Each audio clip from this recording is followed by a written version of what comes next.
দর্শক নন্দিত অভিনেত্রী রুনা খান ক্যারিয়ারে এখন পর্যন্ত অসংখ্য নাটকে অভিনয় করে দর্শকদের মন জয় করেছেন তিনি। শারীরিক গঠনে পরিবর্তন ও ভিন্নধর্মী ফটোশুটের কারণে বেশ কিছুদিন ধরে আলোচনায় রয়েছেন অভিনেত্রী রুনা খান। প্রায় প্রতিদিনই নতুন নতুন রূপে ক্যামেরায় ধরা দিচ্ছেন তিনি। সোশ্যাল মিডিয়ায় তার সেই ছবিগুলো বেশ চর্চিত।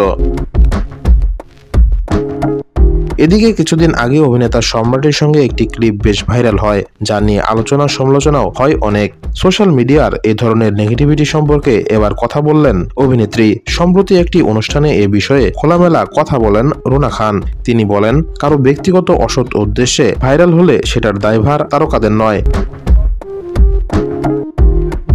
রুনা খান বলেন, সোশ্যাল মিডিয়ায় আমার শুধু সেটুকুই দায় যেটুকু আমি নিজের পেজ বা হ্যান্ডেল থেকে শেয়ার করছি।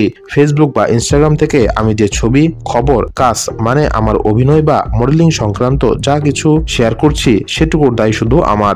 এছাড়া আমি যেহেতু এদেশের একজন পরিচিত মুখ, কি কোথা থেকে, আড়াল থেকে, পেছন থেকে, অড অ্যাঙ্গেল থেকে ভিডিও করে সেটা সোশ্যাল মিডিয়ায় পোস্ট করে ভাইরাল করলো, সে দায় একেবারেই আমার নয়, কোনো দিনও হবে না।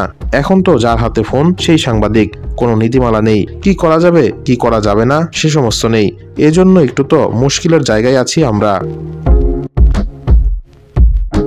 2005 সালে জনপ্রিয় শিশুতোষ ধারাবাহিক 1, 2, 3 সিসিমপুরের মধ্য দিয়ে তার পেশাগত অভিনয় জীবনে শুরু হয়।